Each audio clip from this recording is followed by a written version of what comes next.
Howdy, everybody. Bob Tallman for No Spin Rodeo. No politics, no BS, just hard-hitting news and rodeo commentary from two of the most trusted sources in our sport. Kendra Santos, Tommy Joe Lucia. Listen up, here we go.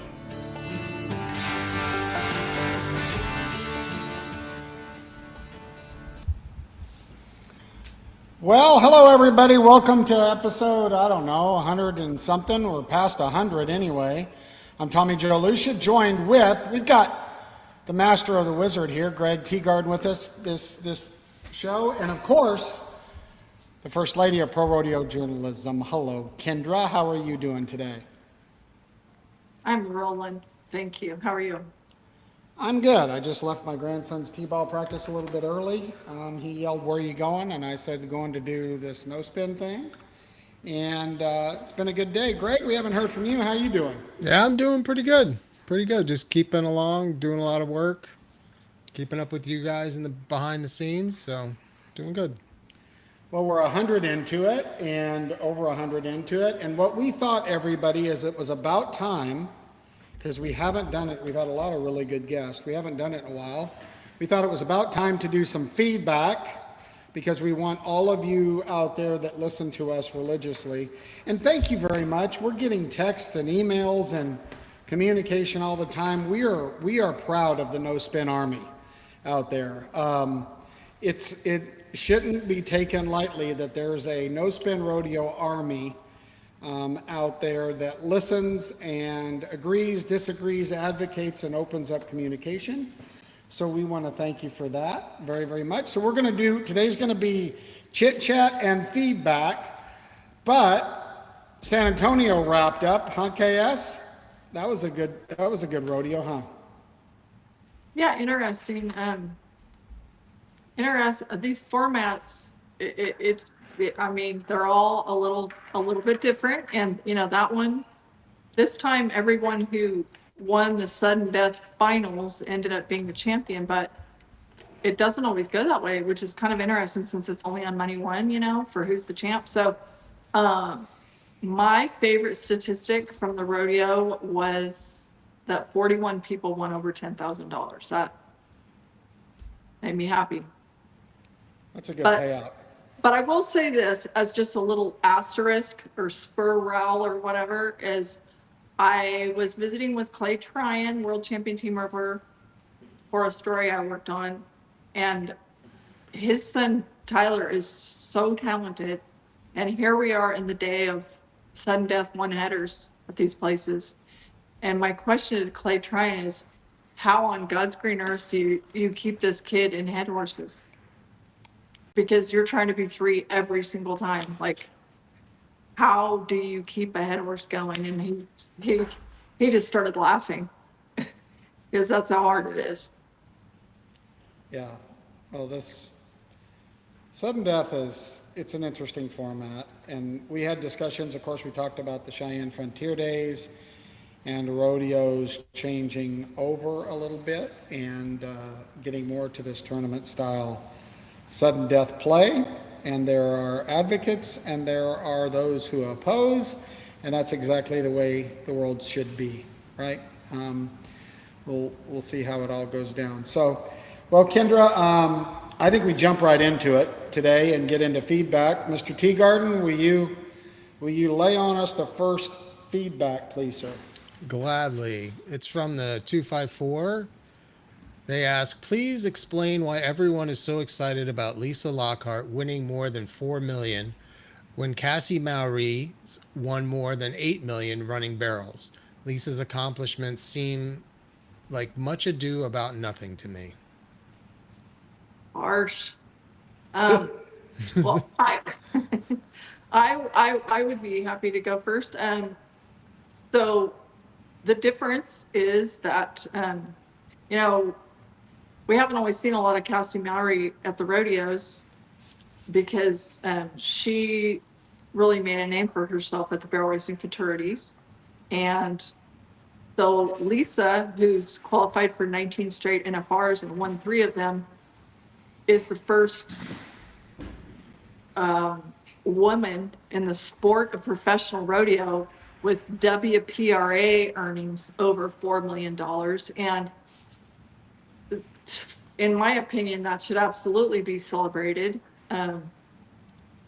because, well, that's really hard to do. And qualifying on 19 straight for 19 straight NFRs, I mean, obviously it wasn't all on just one horse, like they used to try to say about Charmaine, what a joke.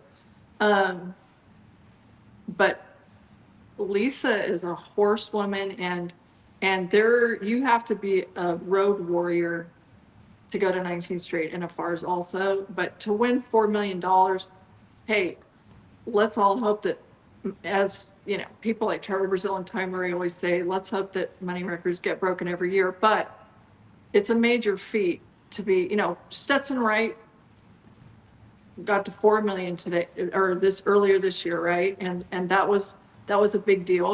He's not up to Trevor, but he's second only to Trevor Brazil. And so $4 million, congratulations to Lisa in my book.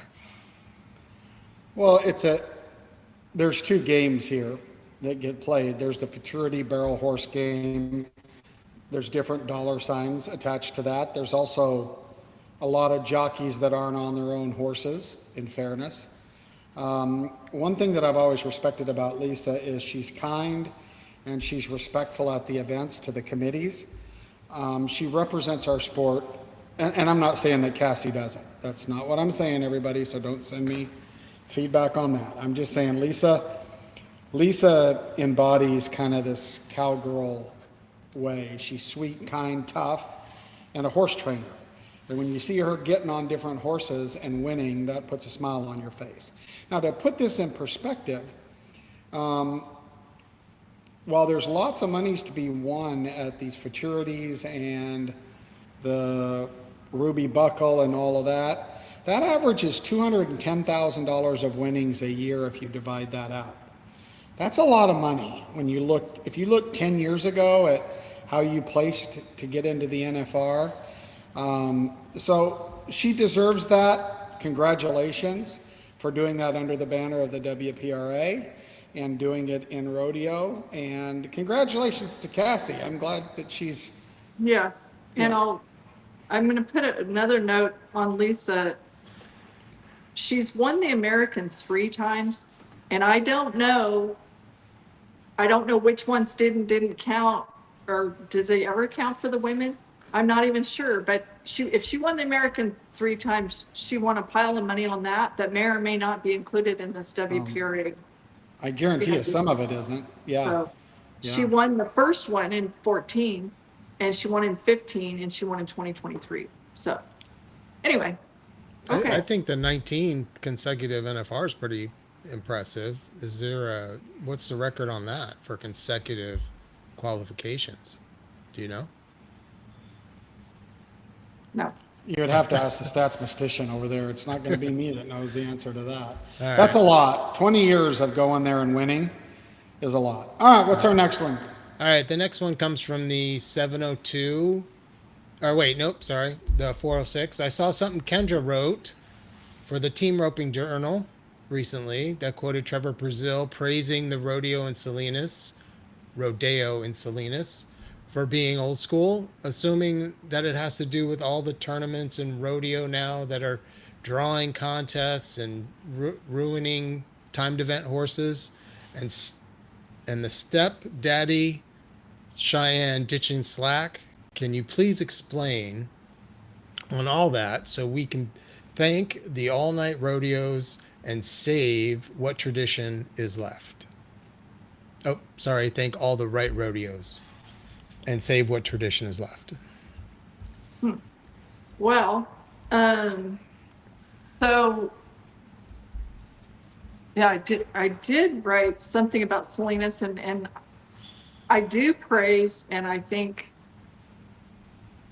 all team ropers in the universe, which is more than all the other events put together, maybe. The fact that Salinas is the only 500 we have, the fact that they've kept the longest score line in the sport, which is 35 feet, the fact that they've kept the old school tradition of both guys coming from the left side of the steer, Molly sings. If we want to hold on to some of these things, we do need to praise the people who are doing that. I'm not saying blow darts at everybody who's not, but Trevor specifically in my conversation was saying, you know, Salinas and Pendleton, I'm paraphrasing, but he said something about their future is not at the expense of their history. And so he showed a lot of appreciation, and for a different story that just went to the printer today for the April issue of the Team Ripping Journal, I talked to a variety of guys about some things, and Corey Petska added to the list on top of Salinas and Pendleton. He said San Angelo needs to be included in that too, in my book, because they're doing a lot to hold on to traditions. So I think there's always a tightrope to walk, right? Between progress and tradition, and, you know, what are the cool things to hold on to? But the team repping at Salinas, and of course, always equal money. They're adding more money this year.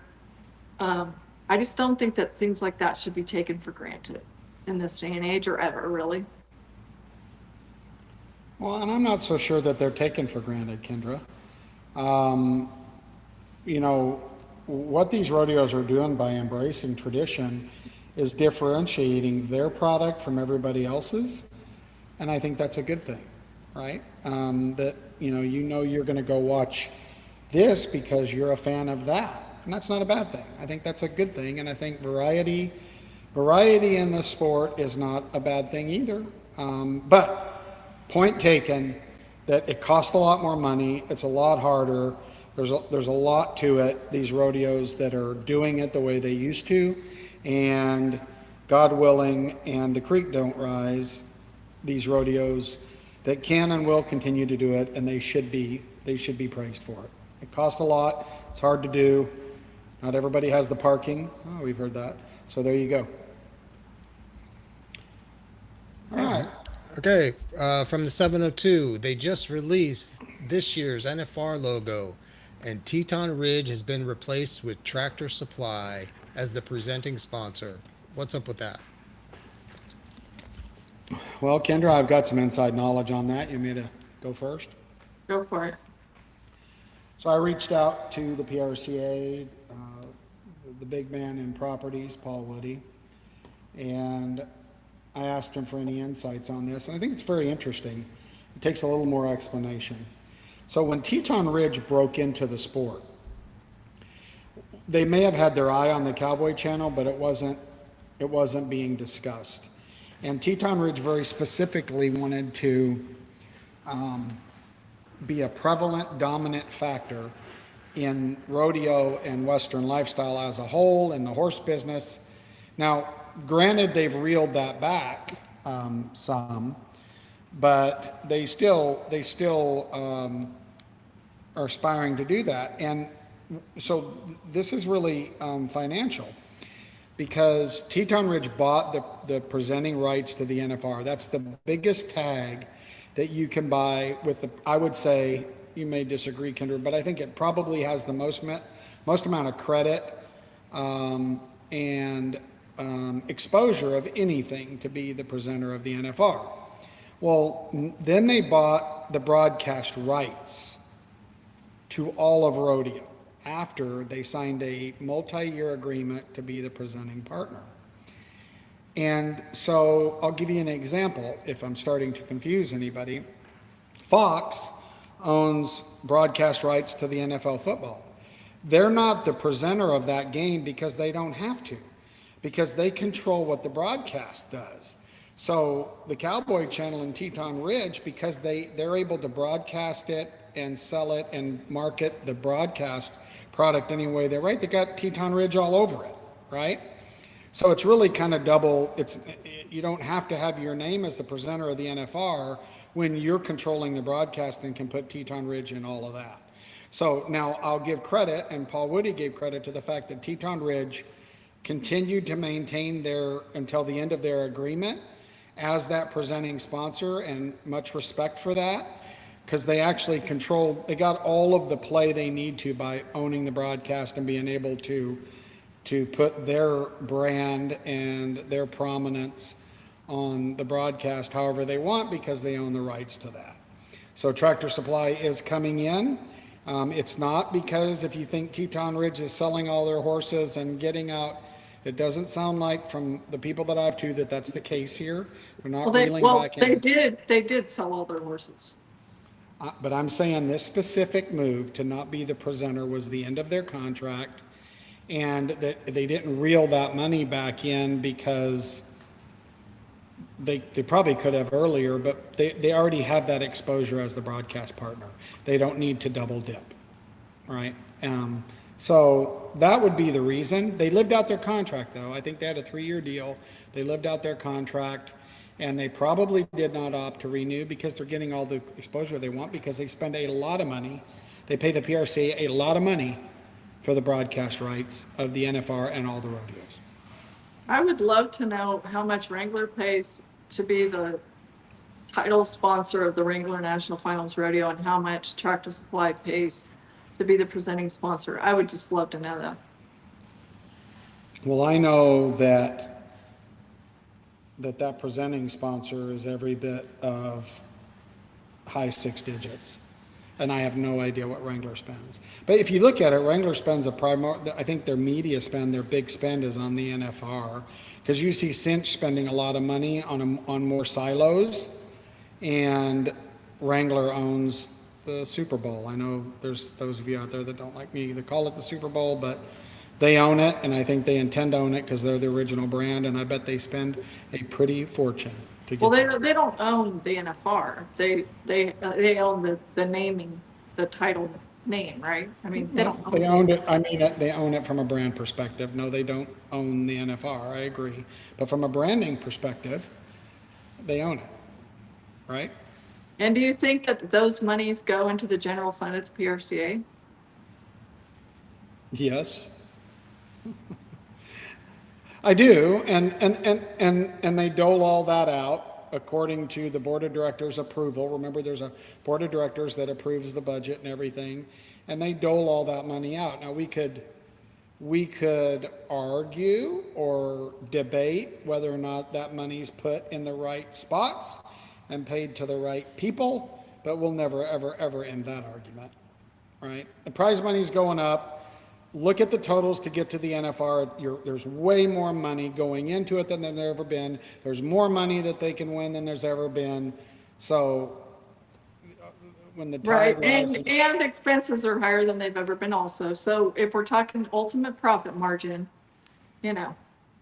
yes, we hope, yes, there's progress, but there are still people with run-up credit cards going to the NFR. Let's just be real about that. So are you contending that not enough money is going to the contestants and too much is going to the PRCA? No, I'm not. That is not what I said. I just am curious, okay, so the naming rights for the NFR, does that money go into the till of the NFR, or does it just go into the general fund? It's just a general question, just curiosity. I'm a curious person by nature, which is probably why I'm in my line of work to ask questions for a living, so. Well, no, and I'm not, I understand, but I've had this conversation with people before. They're like, well, all of your money that you sell on tickets should go to prize money. Okay, but how do we pay everybody to take the tickets and to provide everything? I mean, there's a lot that goes into it that has to be paid in order to write those checks for the payout. And all of that stuff has to be taken into account and should not be taken lightly. You said expenses went up. You dang right they have. They went up for committees too, across the boards. Everybody's expenses have went up, not just the Cowboys and Cowgirls. All of ours has. And so it costs a lot of money to put on a rodeo. It really does. It really does. And they need to continue to up the prize money and make it worthwhile for people to go down the road. But I think that I would ask you, the top 15 are way better off now than they've ever been. True or false? Financially. I think the very top guys, I think it's just like when we worked at the PVR too, the very top guys, it keeps going up, up, up. But, you know, take your bottom five that are going to the NFR, and if somebody's not helping them, they have debt. So is that, no, that's not better off, actually. I mean, there's more money to win. I think that's fabulous. We all agree with that. But the fact is, if we're just brutally honest, you know, the people, the Stetson Wrights and Wasey Shawlas and Riley Webbs, are they doing things like the old days? Remember back when guys were winning world championships with $8,000 and buying ranches? That's what I'm talking about. You Yeah, know, but I mean, the difference is they're beating all the rest. That's why they're getting paid. They're better. I'm sorry that 14 and 15 can't win as much as number one, but these guys are earning yeah, that because they're I better think, than the rest of them. I think you're missing my point. Of course, the person who wins the world, or the person who's the best in anything in any sport, deserves to be paid the most. That's obvious.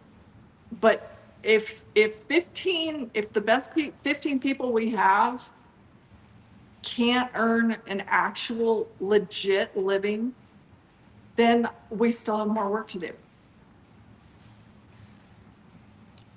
Okay. Well, I would be interested. I still maintain that number 15 is better off this year than number 15 was 2 years ago. Well, Now, on I have no proof. I have no proof of that. gross earnings, yes, but when horses are costing hundreds of thousands of dollars, it's really hard to be real about it. So let's move Fair, along. fair enough. Okay, this is feedback from our 100th episode. It's from Rob B. Well done. Although we do not know each other personally, I'm grateful for you all to let Kaylee speak and give her very human perspective. We all will encounter some grief along life's journey. How we deal with it and trust in God's plan will determine what our purpose is. Kelsey and Ryan will need just another friend to help them in their dark days ahead. Although there will be many days of doubt and guilt for sure, and their walk will be very rocky, just be beside them and offer kindness whenever you can. I don't think a whole lot needs to be said. I agree. We need to be there for them you need to be there for somebody when they need it, even when sometimes you don't realize they need it. You know, the other thing that I would encourage everybody is right at the point of pain, we offer the most medicine. Have you noticed that? But you have to forget that, for instance, Miss Kerr, right? You know, this far down the path, we can't forget those people that are still.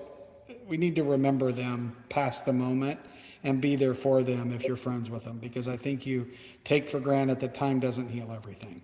So, well stated though. Kendra, anything on your end on that? Yeah, I can't imagine how quiet those houses are. And like Callie said, you know, she has 3 other children, and like Kelsey and Ryan don't, you know, and Sierra Branson and Clyde Boljack, they don't, and they lost little Boogie last year in a house fire, and it's definitely quiet at their house. And so, yes, checking in on people is a must. At least we, no. Yeah, I agree. It's tough. All right, moving on to from the 613. Tommy Joe, you are a great sport for going through with your tattoo. I don't think I could have done that. But to your charities, fellow Tattoo League members, congratulations. Maybe ask Kendra on the next No Spin, where's her tattoo? Maybe there's an oat tattoo somewhere. Do you have any ink, Kendra? This has to be, you know, is 613 Canada? Oh, I don't know. This is a Canadian bulldogger, okay? It has to be. No, I don't have any ink.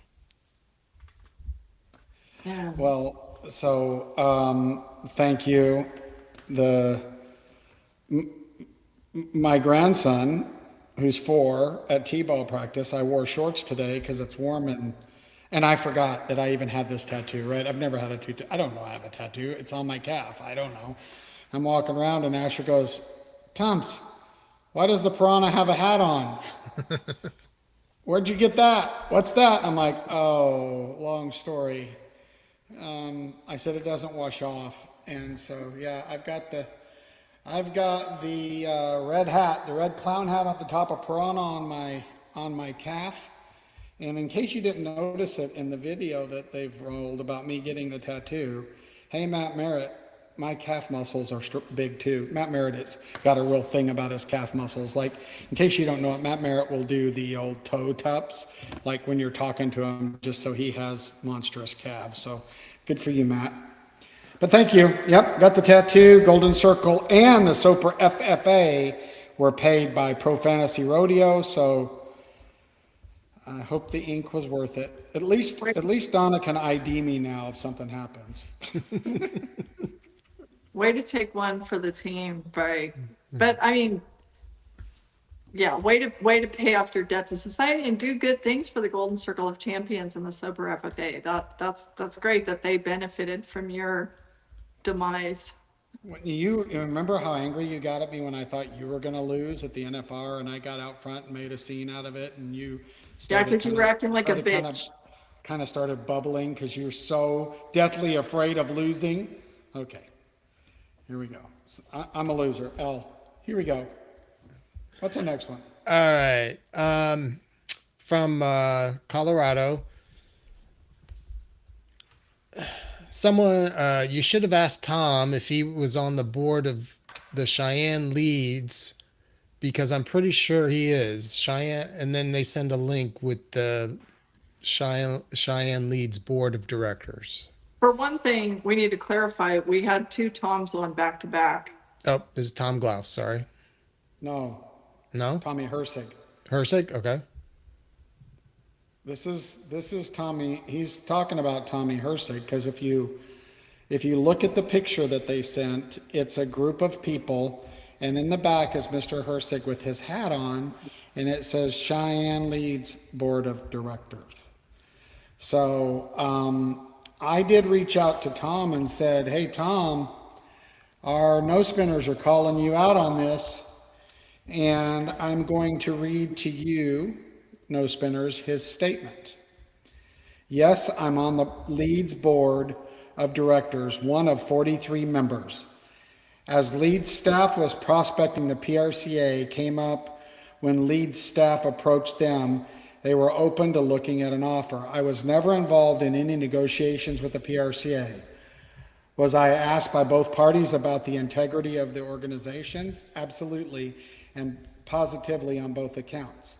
I have expressed my personal opinion about how this is a great move for both the PRCA and the state of Wyoming, and I will not deny that at all. When presented the final obligation from Leads, I, along with 42 other members, voted yes. 42 people voted to spend the money, right? I was never involved in a position to convince the PRCA board to move. So I do think that Tom did not, we asked, just to refresh everybody's memory, I basically said the following. I said, Tom Hersig, did you grease the wheels on this move to Cheyenne? And then Kendra followed it up with pretty directly saying, were you guys involved in facilitating this? And Tom said no. But he is on the board, obviously. He is one of 42 votes. And I guess that board consists of community members and different people in the community that decide. So he is a vote in favor, and he claimed that all 42 of them voted to fund the move. Now, I also heard from someone on that same note that the taxpayer has to approve this. I was told that's not the case, by the way. There's no taxpayer vote needed for this to happen. So, Kendra, what are your thoughts on this? Did Tom pull the sheets over our eyes, or were we just not clear? Well, I mean, if I remember right, and I have not gone back right now to just double check it, but my memory says that what I asked him is if Cheyenne Frontier Days was involved in wooing the PRCA and Pro Rodeo Hall of Fame to Cheyenne? And the answer was no. Now, so if Tom Hersig is acting as a member of the community and not as the CEO of the Cheyenne Frontier Days, then okay. Yeah, okay. But I can see where the no spinners are like, look, Yeah. if you're the head honcho of Cheyenne and you're on leads and voting, you are, the motives may be pure, but you are connected. There is a connection there. There's no doubt about it. So there you go, no spinners. You're right. And the link was a picture. It was going to be pretty hard to deny it. It was a picture of Tom with his hat on with a whole bunch of people and said Cheyenne leads. So, but I do think it was he was invited as a person, right? And I think that Tom, and he told me this, I think he was very strategic to not be able for anybody to imply that he or the Cheyenne Frontier Days was navigating this. And I think that is clear. And I would say to the no spinners, I don't think that Tom Hersig made all of this happen, but he definitely was on the board. One of 42 people that voted, and any of them could have voted no. So there you have it. Okay.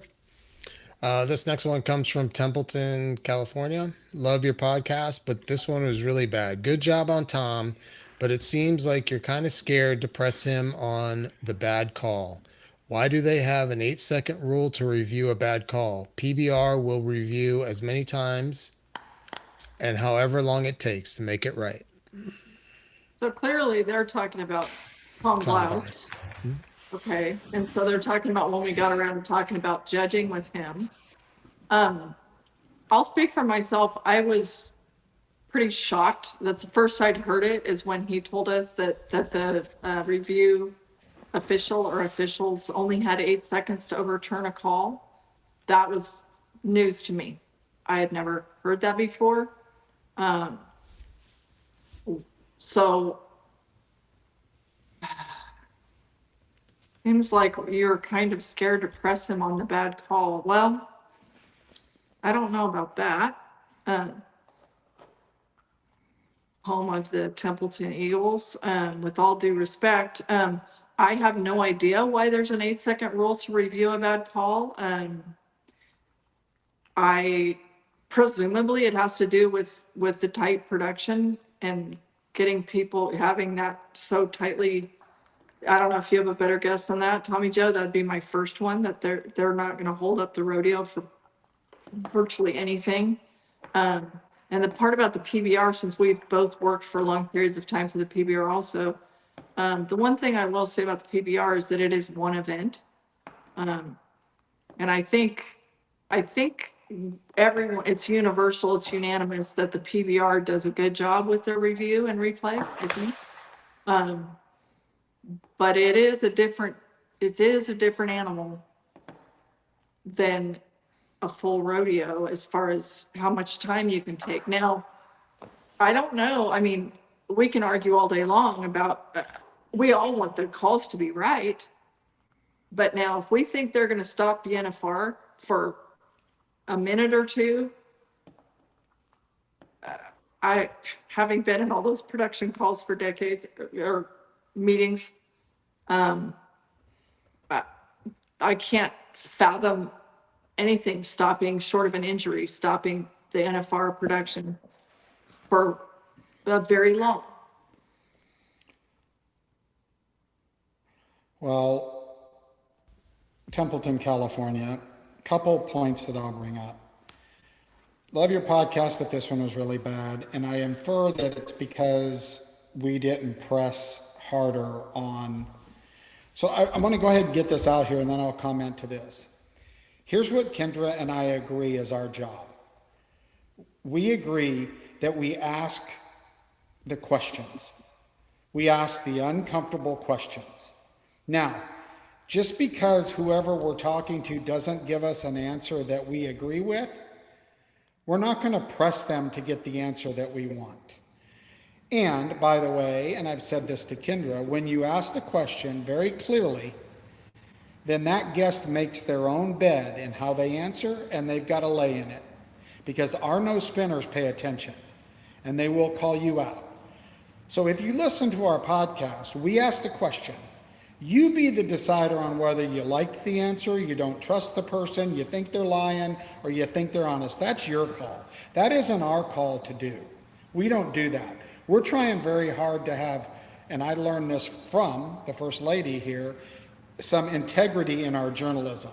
We're not copying everything everybody else says. There's a lot of that going around. I mean, just cutting and pasting.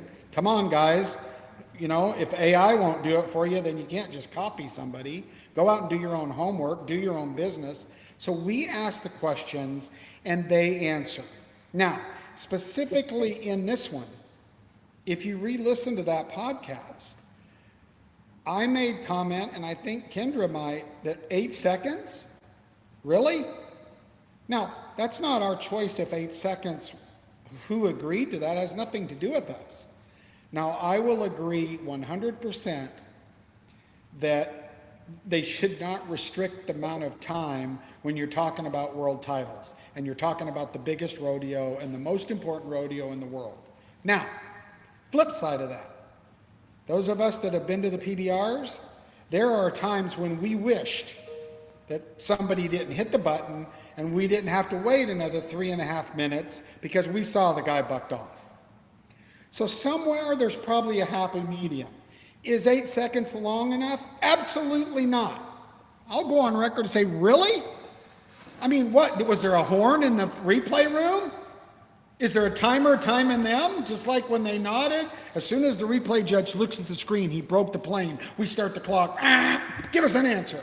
That makes no sense to anybody.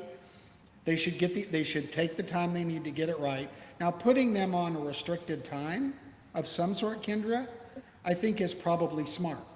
Do I think the NFR will ever allow them to do it as long as they want? No, they won't. You're absolutely right. But 8 seconds, that's ridiculous. Get it right. Take 30 seconds if you need to get it right. What say you? Well, I just, instant replay, I feel like it's pretty unanimous that we should use it. And now Houston just started last night, and man, do they have the most beautiful angles, but we've already talked about that too. That's made for a state-of-the-art professional sporting venue. So, they have an advantage over the Thomas and Mack in the beautiful high def angles that they can offer all of us just watching on television. It gets really muddy when, to the other extreme, when the WCRA, I was in Chicago, and the WCRA and the PBR joined forces, and it was an extraordinary event, and the winners won $50,000, and it had chills up my spine like I hadn't had since the early days of the PBR. I was just like, wow. And they were going to use instant replay, and we all kind of got the giggles, because out in the arena while we waited, Casey Field and I think it was Wyatt Denny, I think they were waiting on the call. They were in the arena playing hacky sack. It went on for minutes, and it was pretty tough because we were in a Western area here, bringing something new and hanging it up. Now, getting it right, we all want it to be right, but that was pretty excessive amount of time. So that was tough. So again, there's going to be some growing pains here, but we need to keep trying. We need to keep working toward using it. Like Clay Cooper. Okay, Clay Cooper, 7-time world champion. We were talking about this subject. And he said, the fact is, it doesn't have to cost a dime, because we were talking about instant replay, and he's like, well, there's rodeos everywhere that don't have camera angles at all for the, flagger or judges to look at. And he said, well, I will tell you this, it would be of no cost. Within 3 seconds of any run at any PRCA rodeo, a team roper can provide a video of the run. for the crossfire as an example. Now I know whatever, but you know, I'm just saying we've got to work on instant replay.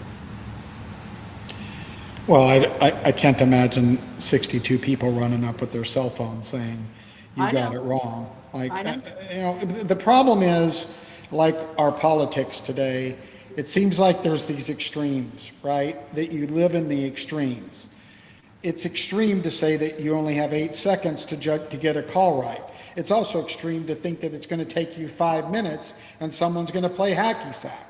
Get qualified individuals, get the tools in their hand, they make a decision. I will give the PRC, you stand behind the decision, right or wrong. Obviously, in this case, it was, in this markout rule, it was relatively speaking, most people's opinions that it was wrong. But I'm glad that they're doing it.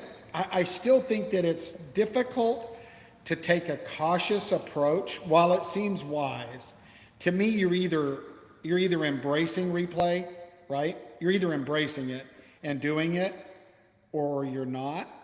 And you know what I mean? You know, this half in, half out, I think is where it gets a little tricky. But I still think it's progress in the right direction. And we all want it to be perfect every time. And it's not perfect every time in the billion-dollar major sports. Billions and billions of dollars. And they get it wrong. So there you go. Well, hopefully, as we move forward sooner than later, we can look back in our rearview mirror at not very many years back, which is like right now, and say, man, look how far we've come in such a short amount of time. That would be great, you know, sooner than later. Look at there, we agree. I got a smile out of her. Okay. What's the next one? The next one is from, let's see, let's go to Bozeman, Montana. At the NFR, can they still double jump in steer wrestling? No. So What is double jump, by the way? double jump is if you miss your steer, you can run and get back on your bulldogging horse, and your hazer helps you line him out down the wall or come back up the wall or whatever, and take a second jump at him. And back in the day, they could. And I asked Oat Berry today about this, if he could remember when. He doesn't remember exactly. He said, my best guess would be late 90s-ish, that they made it only one jump. And he said he doesn't know exactly when, but he doesn't remember that he ever personally went and got on. But he does, he's like, he said, I said, do you know why they changed it? And he said, well, I don't know if they did it, you know, to save time in the production. That's only his guess. But he said, as a steer wrestler, you would have hated to have to do it. But if it was the difference between winning something, say in the average, or not winning any money, it's really hard to jump one in that little building, and it's about half dangerous too. But he said, I know all kinds of guys, and what he remembers, he thinks that on one of his world titles, Ricky Huddleston two-jumped one, and it had implications in the average where Rick moved up in the average, and it was the difference of Oat winning a world title or not. So it did play into the gamesmanship. And for many, many years, the team reppers could use 3 loops. And a lot of people loved seeing people rebuild, either a header rebuild a head loop out of the air, or sometimes the healer would just go ahead and have the steer, and the header would heal him. That was pretty fun to watch, but they did away with that too, you know. Now the calf ropers can still use 2 loops if they've got them on. They can't rebuild a loop, but if they've got a second one tied on, they can still do that. So in the team rep and the bulldogging, that is something that has changed over the years. Well, if they only give them 8 seconds to watch a replay, why would they let a guy pull up his drawers, crawl back on, reline a steer out? I mean, I can see it. But that old school stuff is cool. Like the stuff that you're talking about's definitely cool. And of course, if it changes the aggregate and all of those things, it's going to impact somebody along the way. But so the answer is no, they can't do it. And if they're only giving them 8 seconds to see if they get the call right, I can probably tell you that's probably why they're not doing it anymore. Mm-hmm. And here's the deal. As long as everybody's playing by the same rules, I've always said, right? Like, if, everybody's got either can do it or can't do it, then the field's level. Does that make sense? Well, I would like to, like, I will, just because I'm whatever, a dork, but I would, if I can come up with the time, I need to call Brett Tanazi and say, when did that change and why? Because I guarantee you, he was the longtime director. He was amazing. He was really legit in that position. And that's when team roping became a standard event at every PRC rodeo, was when he was in that position. And Garrett, his nephew, did a great job after him, but Brett was in that position for a long time and made a lot of good things happen. So. All right, we're running out of time. Roll on, Greg. All right, so this one is from Ken, and he was referencing our show with Miss Rodeo America, Olivia. He says, thanks, nice show. Maybe you should go over Tommy Joe's questions prior to the show. Just kidding. Yeah, well, again, I said this earlier. We ask the questions. They don't have to answer them. Next one. All right. Also, Ken wanted to chime in on the whole replay. He says, in the NFL, they stopped the game for the replay. Heaven forbid that Vegas will stop the NFR for an extra 3 minutes to get a call right. Oh, thanks for asking him about the judges. His response was kind of weak. Have freaking Tom call the PBR and ask them how to run the replay. Okay, but I'm telling you, that whole reviewing it can get out of hand. Kendra put a good example out. It needs to be right, but there's a happy medium in there. Just because of the PBR doesn't mean everything they do is right. Okay. All right. Next. Okay. The next one is from Trisha. She says the PRCA could have made the announcement directly after performance to make the situation right. I'm assuming she's referring to the Stetson Wright at the NFR. Yeah, I'm not sure, Kendra. Do you? I don't know what she means by they could have made the announcement.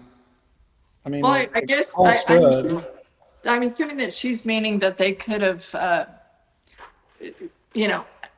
changed the call after the perf. It's kind of an interesting thing, because what forever, it was always like, well, say, calls had to be right before the next person, they had to be correct before the next person went, but then sometimes, like there are math errors on the judges sheets or whatever. I've been a part of that. They're fixed later, So now I guess this person's point is, they could have righted the wrong after the perf, and hey, I don't know if with the ground rules as they are, I don't know if that would be allowable without making some changes to the actual ground rules. Well, I don't like it that judges can huddle up after a discipline and change their scores. I think that's wrong. I think you watch the ride, you score it, it should be written in ink, and you shouldn't be able to change it when Billy from the other side said you're a moron. That's just my opinion.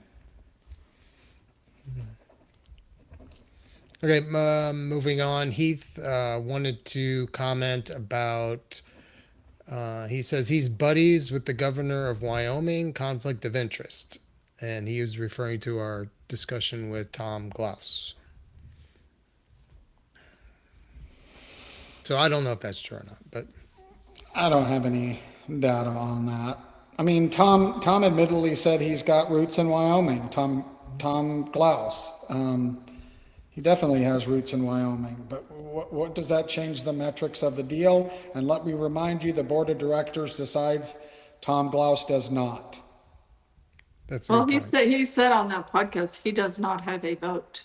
Now, Yeah. surely in his position, he surely goes through all of the information and renders a recommendations, I would assume, in his position. Well, it But depends on how aggressive the board is. I've never been in a board meeting, so I don't know. They don't allow public in the board meetings like they do a school board meeting, which might not be a bad idea. Open it up for public so they can hear what's going on. That really kind of trues up your comments. But it also depends on how aggressively the board questions, right? Their recommendation. His job is to do a recommendation. Their job is to decide. I don't know, Kendra, maybe you have some inside knowledge, how in detail they really question these things, or do they just rubber stamp it? I don't know the answer to that. I'm assuming on something of this magnitude that a lot of people are getting very heavily involved. I would make that assumption, and I would hope so, because it's a big decision. Agreed. Greg was referring to our Daddy of Them All episode with the news about Cheyenne. Being a Cheyenne local and a 16-year volunteer, I'm really going to miss the slack. It feels like we're slowly losing some of the tradition that make the CFD what it is. No more cattle drive, and now the park is closed to locals who used to walk it every day, along with the thousands of visitors who love to sightsee and take photos around that incredible arena. That sounds kind of sad. I mean, I have no idea why there's no more cattle drive or why the park is closed. Unless it's because of construction liability, I don't have any guess at why that would be. Yeah. Well, it's just normal. Change is not for everybody, and sometimes it's needed. So I don't know. I'm with everybody. The traditions and the stuff that the organic chemistry. I'm less worried about the ground rules of rodeo than I am how the current cowboy acts and represents the cowboy hat he wears. Do we still have the moral integrity? Do we still open the door for a lady when she walks in? Do we still say yes or no, ma'am? Do we still respect the fact that it takes a lot to do what we do, or do we think it should just be given to us? These are things that the old cowboys, when I was growing up, that's what they were. They were the real deal all along. And I just hope our new crop of cowboys references their lineage, the old cowboys, like the Oats, like a lot of those that fought hard, straight shooting, honest word, didn't run their mouth, appreciated the fact that they were in this sport. So there. All right, and to wrap it up, it kind of goes along the same line here. The no spinner goes, I guess I'm in a world where e-sport is legitimate and the NFL All-Star game is flag football and the NBA stars don't play half the games. All I have to settle for is an arcade-style rodeo at Cheyenne. I will really miss the old-style long game, long scores, long horns, and long go-arounds, averages, short drives, and times are fine. In receiving this disappointing news, you explained it well and got the right guy to deliver it. Thanks for the podcast. I love arcade-style rodeo. I really do. That's a very, very interesting way to put it. But when we talk about these things, Kendra, do you realize that if you build a website, Greg, you can answer this. How long does someone have to get an answer when they push a button before they give up? Isn't it like we've cultivated immediate responses? Do you remember the time, Kendra, when someone called you and it was okay to not call them back till you got to a phone? Oh, I agree with you 100%. I've everybody I'm with now has to answer the phone immediately when it rings or respond to a text immediately. Yeah, Like in the middle of an intersection. for about a nickel, I would disable the messenger on my social media because I have always been, including when I worked like in the PRC office and stuff, I always felt very strongly that everyone deserved a call back and everyone deserves an answer. And I still feel that way, but I can hardly keep up with the volume of questions that are asked of me every single day. And I don't want to be a jerk and not answer people, but something's got to give and there's just not enough time. And I just feel like, there are staffs of people whose job it is to field these questions. And I would just really appreciate more of those questions going to the staffs of people. So, Well, and everybody deserves an answer. much respect to you, because in fairness, you have the art of prose. You document stuff with the pen, and that's going away, and it's too bad. And I think that a lot can be really absorbed in reading something as opposed to listening to it. Now, if you're ADHD, like most of the people in the Lucia family, keeping your attention on something is hard. But Kendra, you are living proof of embracing what you believe, because you're still writing, right? You're still doing what you did when you started. And I think there's much respect from the no spinners, at least from my point. I couldn't write a paragraph without messing it up. So there you go. Well, I do think it's important to call the people involved and, try to, if some stories have multiple viewpoints and man, if you can get somebody that represents all the viewpoints, that's just fantastic. Is that possible? Is it possible anymore to find anybody that actually listens to both sides of the story in politics, in rodeo, or does everybody just have an opinion and that means everybody else is wrong? What do you think? I feel like when I speak one-on-one with people, I think people are great. And we have the great conversations. I love having conversations with cowboys about some of these different things, I just wrote a story about, guys, some of our living legends, because I didn't want to do it with current guys, but talking about different calls that, maybe missed calls that either went for or against them, or when they saw other people. And it's pretty interesting. It's like Jake Barnes is like, the one guy who called himself out on illegal head catches every single time was Speed Williams. So I call Speed and I'm like, is this true? Is that because, I wasn't at every single rodeo. And he starts telling me like his rookie year when he was a healer, the winningest header of all time with 8 world titles, when he was a healer at Reno Rodeo, his header had an illegal head catch. And he went up and told the flagger and he said, I got circled by the old school guys like I was a dirty redheaded stepchild, and cussed and for turning it in, And there were, and I talked to Rich Skelton. I'm like, it used to sometimes make Rich Skelton mad when Speed would turn in his own illegal head catches. But Speed's like, if I'm going to live as an honest person, I don't want the money. Corey Pesca said he turned himself in. I think he said it was at Hermiston one time. And the flagger said, well, that's not how I saw it. The way I saw it, when you came tight, you had 2 feet, and then that steer pulled a leg after I dropped my flag. So no, I'm not going to change it. And Corey's like, I felt guilty as hell. I was like arguing with him to make me win no money. But I just couldn't stand, there's one thing about most cowboys, they're not really wanting something that they didn't earn, right?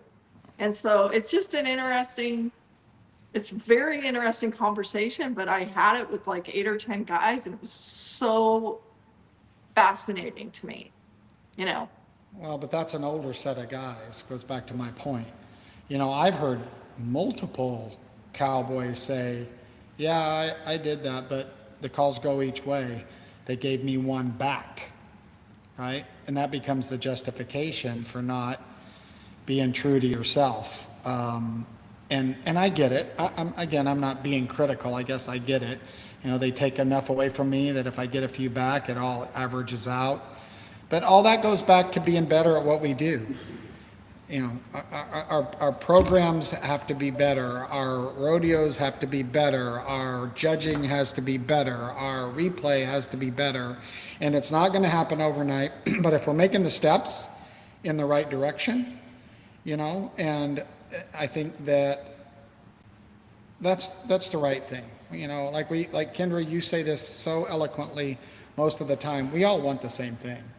We all approach it differently. You and I approach everything a little bit differently. But the truth is, rodeo is our life, has been our life, our entire life. And for so many of our listeners, it's their entire life. And we all just want it to be better all the time. And, you know, it's a slow process, right? Well, I'll give this parting shot, and then we can be done. Is Corey Petska, who is a world champion team roper, and he's married to Sherry Servey, world champion barrel racer. In all of this conversation, he said, I always advocate for the judges, because he said, you know what's not right? What's not right is for people who work at McDonald's to make more than the people who decide who wins the money. And he said, for the fact that our judges and our timers are the worst paid people in the PRCA, everybody should be ashamed of that. I agree. I couldn't agree more. And remember, Tom, we hear this from these guys all the time. Oh, we're working on it to make it better. You want to make it better? Pay these guys what it's worth. Weed through them. Make it worthwhile to be a great judge. Make it worthwhile, right? Make it worth it to be the very best judge in the world. You know, it's interesting. So many coaches out there in sports. I think this is interesting. Some of the greatest coaches weren't that good of players, right? You know, and I've seen some judges that I thought were the really good judges, especially back in the world's toughest day when we would, you know, find judges. There's some of these guys that we got that were just really good. Like nobody, like you didn't hear anything because they nailed it. Well, go out there and find the people that can nail it and pay them. I mean, I agree with you, Kendra. I agree with everybody. Everybody agrees with that. We'll see if anybody does anything about it. All right, we've got places to be, birthdays to do. We got all kinds of stuff to do. Happy birthday. You're going to a birthday party, right? My daughter, Jane, and Charlie and I, Charlie's too, we baked a cake this morning from scratch. And What so kind of cake? It's chocolate, and she took a couple little nips off the top of it just to make sure it's really, really, really good. So she thinks it is. We enjoy the party. Greg, thanks for joining us again. Come back soon. We know you're on the road a lot. We appreciate it. I'll try to make more of appearances. All right. Thank you, No Spinners, for listening to us. We hope you have enjoyed this feedback. Keep sending them. We read them. We will respond. Guaranteed. If we don't press enough, sorry. We'll ask the questions. We let them answer. If they lie, cheat, steal, avert, whatever, that's their problem. You figure that out. All right. Until we meet again, Tommy Joe Lucia, Kendra Santos,